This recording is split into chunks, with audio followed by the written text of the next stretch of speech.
sometimes public protesting feels like they could withstand attack and threats to take their money away. They've done it before and do others to take away their money in the 90s. And they feel that they have qualifications around the fact that the boards are bipartisan and they're always able to get their congressmen to push for them. And they've withstood it in the past.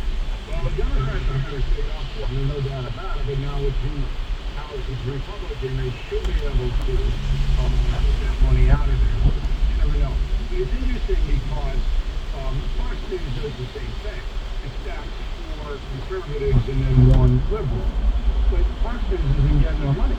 That's right. Right. And they want to do that, and it's working for them, obviously. They can do it. But if NPR and CBS are getting our money, and Donald Trump gets nearly 80 million votes, they're disenfranchising 80 million Americans. NPR and CBS are disenfranchising them. And that is absolutely wrong. It's wrong morally, it's wrong historically, it's wrong in every way.